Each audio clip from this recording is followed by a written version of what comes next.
بسم اللہ الرحمن الرحیم۔ السلام علیکم ورحمۃ اللہ وبرکاتہ۔ اگر آپ ہمارے اسی طرح روحانی علاج اور وظائف سے فائدہ اٹھانا چاہتے ہیں تو ریڈ سبسکرائب کا جو بٹن ہے اس پر کلک کر دیجئے اور ساتھ میں نوٹیفیکیشن کی جو بیل ہے اسے لازمی پریس کریں تاکہ ہماری ہر نئی آنے والی ویڈیوز آپ سب سے پہلے دیکھ سکیں۔ جزاک اللہ خیر۔ بسم اللہ الرحمن الرحیم۔ السلام علیکم ورحمۃ اللہ وبرکاتہ۔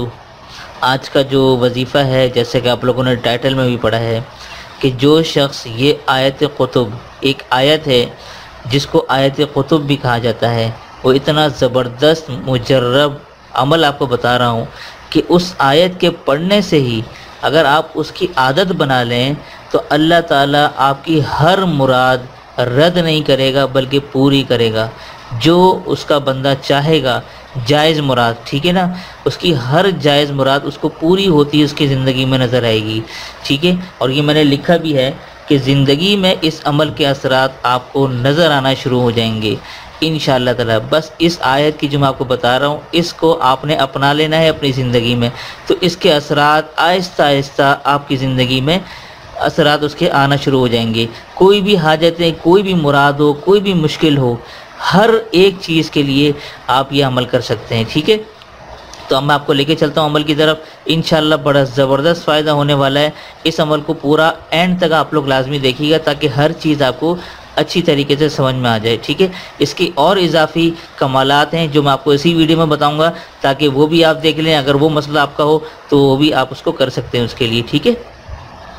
اچھا جی، تو آپ نے کرنا کیا ہے، صبح فجر کی نماز پڑھنی ہے، ٹھیک ہے۔ فجر کی نماز کے بعد آپ نے اسی جگہ بیٹھنا ہے، ٹھیک ہے، جیسے مسجد میں مرد حضرات جا رہے ہیں یا خواتین جو مصلی پہ ہیں گھر پہ نماز پڑھ رہی ہیں۔ فجر کی نماز کے بعد آپ نے کیا کرنا ہے، سب سے پہلے 11 مرتبہ درود شریف، ٹھیک ہے، قبلہ رخ آپ نے بیٹھنا ہے، 11 مرتبہ آپ نے درود شریف پڑھنی ہے اور سورہ آل عمران، ٹھیک ہے۔ یہ آیت قطب جو ہے سورہ آل عمران کی ایک آیت ہے جو کہ ہے آیت نمبر 154، ٹھیک ہے۔ یہ اب آپ کو اسکرین پر نظر آ رہی ہوگی، یہ میں اس کی تلاوت بھی کر کے سنا دیتا ہوں آپ کو، تو یہ نوٹ کر لیں آپ لوگ۔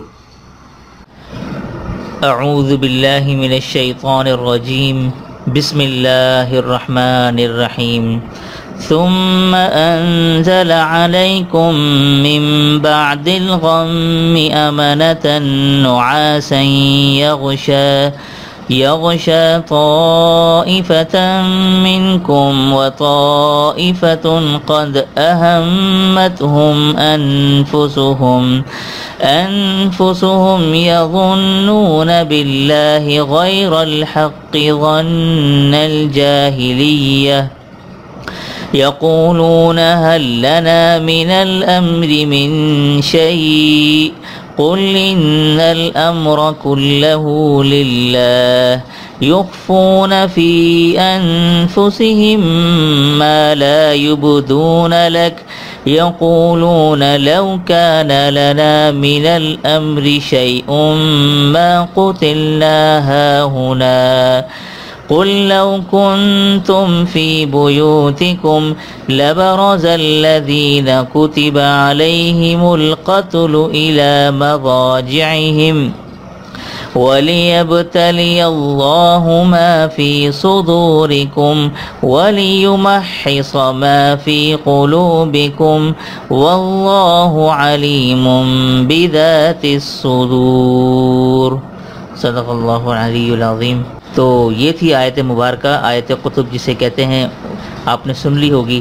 تو یہ آپ نے پڑھنی ہے 40 مرتبہ، ٹھیک ہے، یہ میں لکھ دیتا ہوں، 40 مرتبہ تلاوت کرنی ہے، ٹھیک ہے۔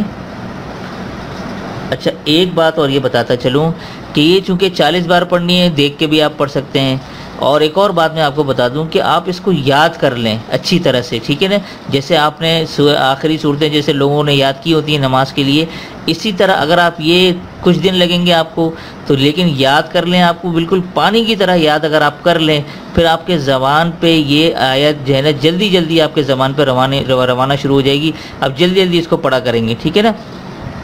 تو یہ ہے کہ 40 مرتبہ آپ نے تلاوت کرنی ہے، اور آخر میں پھر 11 مرتبہ درود شریف، ٹھیک ہے، درود شریف نماز والا درود شریف، ٹھیک ہے۔ یہ آپ نے صرف صبح فجر کی نماز بس پڑھنا ہے، اس کے بعد کسی اور نماز میں آپ نے نہیں کرنا۔ اب بہت سے لوگ یہ کہیں گے کہ بھائی صبح کی فجر میں نہیں پڑھ سکے تو کسی اور نماز میں کریں، نہیں، جو وقت جس کے لیے جس وظیفے کے لیے متعین ہوتا ہے اگر اس کو اسی میں کیا جائے تو اس کے اثرات جلدی آپ کو دیکھنے میں ملتے ہیں، ٹھیک ہے نا۔ تو اس لیے آپ لوگ ظاہر سی بات ہے بہت سے لوگ فجر میں سستی کرتے ہیں، پھر یہ وہ راستہ ڈھونڈتے ہیں کہ بھائی کسی اور نماز میں کر لیں، تو ایسا نہ کریں، بلکہ فجر کی نماز پڑھنے کی عادت بنا لیں، بلکہ اس وظیفے کے ذریعے سے اللہ تعالیٰ آپ کے فجر کی نماز پڑھنے کی بھی عادت بنا لیں گے، اور آپ کی فجر کی نماز بھی جو ہے نا پابندی سے ہونے لگے گی۔ تو 11 مرتبہ آپ نے یہ پڑھنا ہے، ٹھیک ہے۔ تو یہ عمل آپ نے ہمیشہ جاری رکھنا ہے، اور اس کے بعد آپ نے دعا کرنی ہے انشاءاللہ تعالیٰ، جو مراد آپ جو چاہیں گے کہ میری پوری ہو جائے وہ آپ اس کے بعد دعا کریں گڑ گڑا کے، ٹھیک ہے۔ اب آپ نے اس کے بعد دعا کرنی ہے، کس طرح کرنی ہے وہ میں آپ کو بتاتا ہوں۔ یہ میں نے ابھی آپ کے سامنے یہ لکھا ہے تو اب سوچا ابھی آپ کو بتا دوں کہ 41 مرتبہ آیت کریمہ آپ نے پڑھنی ہے، اور اس کے بعد دعا مانگنی ہے۔ آیت کریمہ آپ سب کو معلوم ہے، لا الہ الا انت سبحانک انی کنت من الظالمین۔ یہ وظیفہ کرنے کے بعد آپ نے دعا اس طریقے سے مانگنی ہے۔ یہ دعا یہ زبردست طریقہ ہے دعا کی جلدی قبولیت کا، بڑا زبردست مجرب عمل ہے دعا مانگنے کا۔ یہ میں خود بھی پڑھتا ہوں، ضروری نہیں کہ آپ اس وظیفے کے ساتھ پڑھیں، بلکہ سنت نوافل عام حالت میں بھی آپ اس کو اب دیگر فرض نماز کے بعد بھی کر سکتے ہیں، ٹھیک ہے نا۔ تو یہ کریں انشاءاللہ تعالیٰ، آپ کی جو بھی مراد ہوگی بڑی زبردست طریقے سے اللہ تعالیٰ اس کو پوری کریں گے، اور آپ کو جو جائز مراد ہوگی، ٹھیک ہے نا۔ تو یہ اپنے دوست احباب رشتہ داروں کے ساتھ واٹس ایپ پہ فیس بک پہ شیئر کر دیا کریں، کنجوسی نہ کیا کریں، ٹھیک ہے۔ اسی طرح آپ لوگ جو ہیں اپنی پسندیدگی کا اظہار جو ہے ویڈیو کو لائک کر کے کر دیا کریں گے۔ بہت کم لوگ ہوتے ہیں کہ ویڈیو کو لائک کرتے ہیں، اسی طرح کمنٹ بھی بہت کم لوگ کرتے ہیں۔ کمنٹ کر دیا کریں کہ آپ کو آج کا وظیفہ کیسے پسند آیا، ٹھیک ہے نا۔ تو دیکھنے والے زیادہ ہوتے ہیں لیکن لائک اور کمنٹ کرنے والے بہت کم ہوتے ہیں، تو بڑا مجھے افسوس ہوتا ہے۔ آپ لوگ اس طرح سے اپنے جو ہے وہ اپنے جذبات کا ضرور اظہار کیا کریں کہ کس طرح سے آپ لوگوں کو وظائف پسند آ رہے ہیں، تاکہ اسی طرح سے ہم آپ کی خدمت جاری اور ساری رکھ سکیں۔ تو دیجیے آج کے مختصر وظیفے کے ساتھ مجھے اجازت، تب تک اپنا اور اپنوں کا ڈھیر سارا خیال رکھیں، پڑوسی کے حقوق کا خاص خیال رکھیں، اور مجھے اپنی خاص دعاؤں میں ضرور شامل رکھیے گا۔ السلام علیکم ورحمۃ اللہ وبرکاتہ۔